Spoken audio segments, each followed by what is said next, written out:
Sa nakaraan nating video ay nag-stopover nga kami dito sa Pampanga upang bumisita sa malawak na farm ni Romeo Katakutan o mas kilala sa tawag na Idol. Idol, salamat po. Nabusog po kami. Thank you po. At napatsibog pa nga kami ng libre almusal sa napakasarap na luto ni Idol. At sa pagpapatuloy ng ating video ng ating Nueva Ecija escapade ay mapapadpad kami sa bundok nang wala sa plano at makakabuo ng desisyon na mag-overnight camping dito sa Sunset Peak Nature Camp.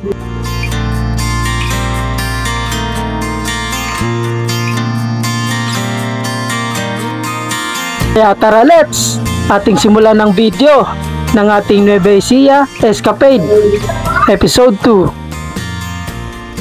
Okay, sakay na kami.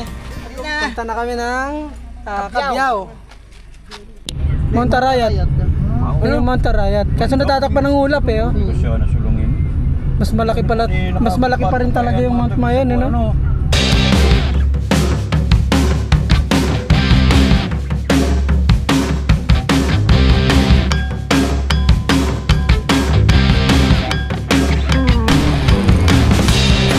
Dito na kami sa Nueva Ecija.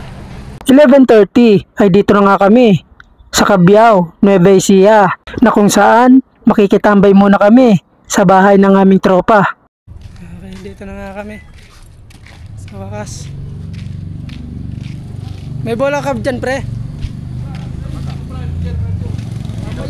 Dito na nga kami. Parang ilaw dyan sa gabi. Ayaw nga no. Solar. Sakto nga ay meron pala ditong basketball court. Kaya bigla naming na-miss na maging Solar Boys. Maglaro at magpapawis sa gitna na tirik ng araw. At pagtapos nga namin makapaglaro at magpapawis, ayun.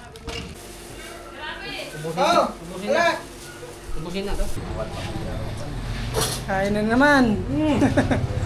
Kenny, manyaman. Wala na yan.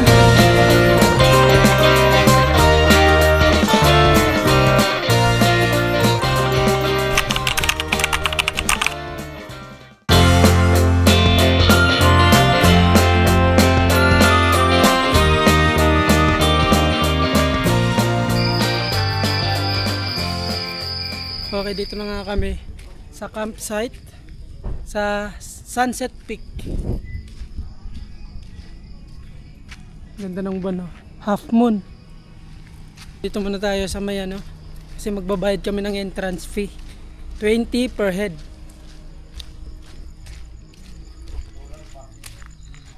So time check 6:31.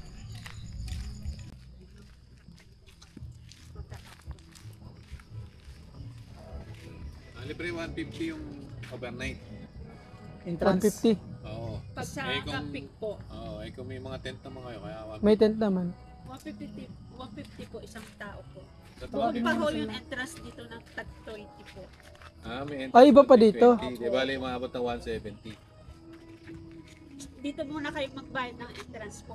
Tapos yun sa akin po sa camping na po ako. Sa camping ka na. Okay. Environmental fee ka na. Environmental fee 20. Tapos yung overnight 150. Tama po? Sa isang tao. Per head po. Itong entrance itong entrance fee per head din po. 20. Ayun. Po yung overnight na parking na 100. Bukod pa yung parking na overnight? Opo. Pagka parking, bayad ng pasasakyan, 100. Opo, 100 po yung isang sasakyan. Kaya hindi na po namin sinisingil sa parking. Yung sasakyan po, dyan lang po talaga, hindi na yung pwede Pwede nyo diretso. po siyang dalhin din. Malapit. O doon na lang. Dali natin. Pwede nyo po siyang dalhin din. Para kahit pa paano, mga gamit namin nandun. Nakasecure. Tsaka pwede nyo rin pong tulugan yung sasakyan nyo. Maganda. Para mas Car camp medyo na ano po tayo. yung tawag namin. Parang, so, dito na nga kami magka-campsite. Bababa lang pala dito, pag dinala yung sakyan. Tapos doon sa baba, meron pa, oh. Doon pala sa baba, meron din, oh. Okay. So, dito na nga kami. Campsite overnight.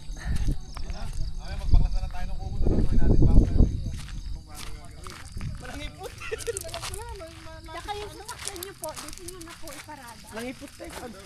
Ano yung mga kulungan? Bahay. Bahay ako. Doon na lang siguro tayo, doon Ah, bahay.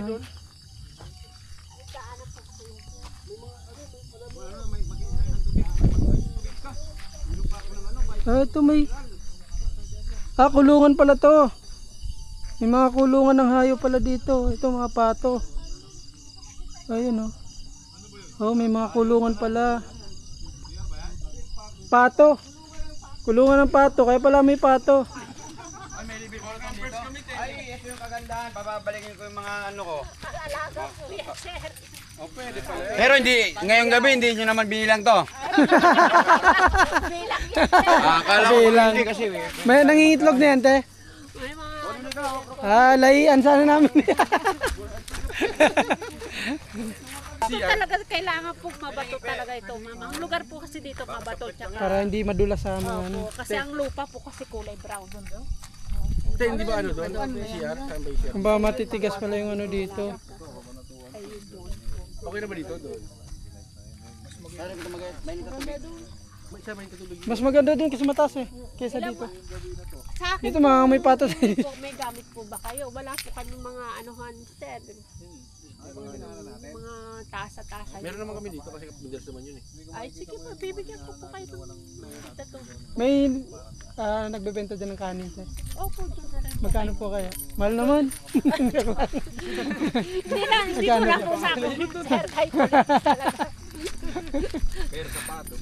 At dahil nga sa biglaang plano na umakyat kami ng bundok at mag-overnight camping, ay hindi kami nakapaghanda at nakapagdala ng mga kagamitan para sa pagluluto ng aming kakainin. Buti na lang ay meron naman dito makakainan dito sa taas ng bundok. Isa pala tong resto bar na kung saan ay pwede kang mag-order ng mga pagkain, inumin at meron ding live acoustic.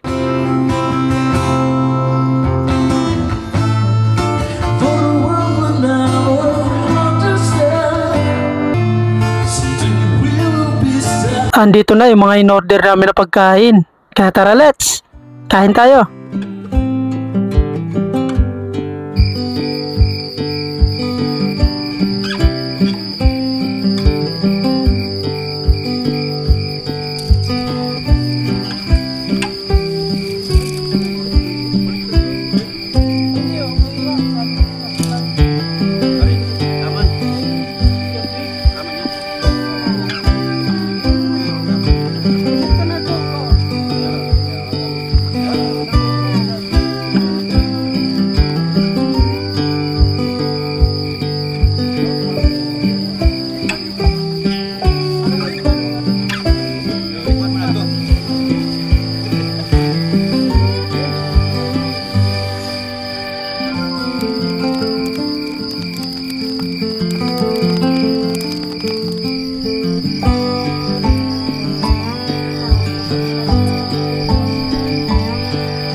Kagabi talaga, papo yan ano.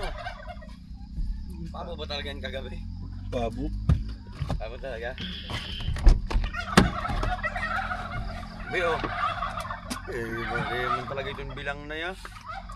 Good morning mga idol!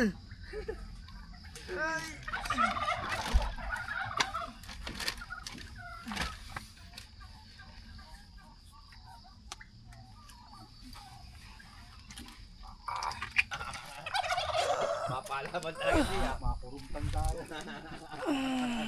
Daming pabo.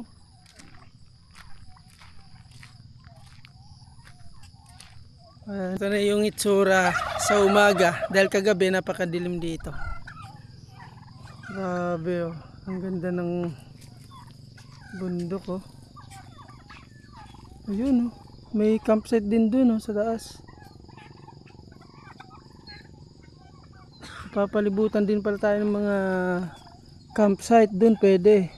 Dun pwede rin. Dun pre oh. Parang ganda rin oh. Yung ano na yun, may puno. Yun magandang campsite. Yung may mga ganyang ano, di ba? Our hearts beat to the city streets. We began to feel the fire. We rise like tall buildings as the chemicals they take us higher. The night's young and it's just begun as she puts her hand in mine.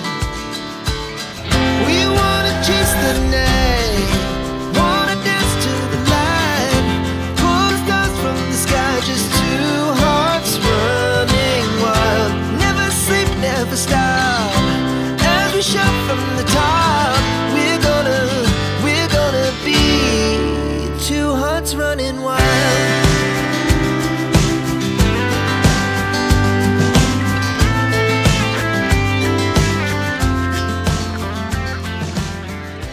Medyo tanghali na, kaya batya na kami dito at para makapunta na kami sa aming huling destinasyon. At hanggang dito na lang muna ang ating video. Okay, alis na kami. Punta na kami ng Minalungaw.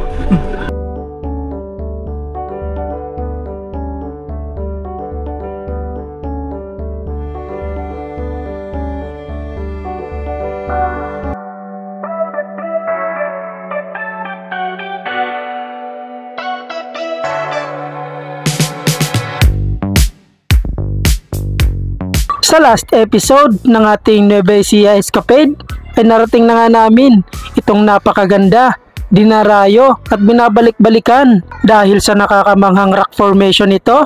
Napakalinis at lamig ng tubig na tsak ay matatanggal ang stress at pagod mo, at kaya naman nabansagan itong El Nido Palawan ng Nueva Ecija, ang Minalungaw National Park. Kaya naman kita-kits sa last part ng ating video. Bangking! Bangking! Bangking! Bangking! Bangking! Bangking!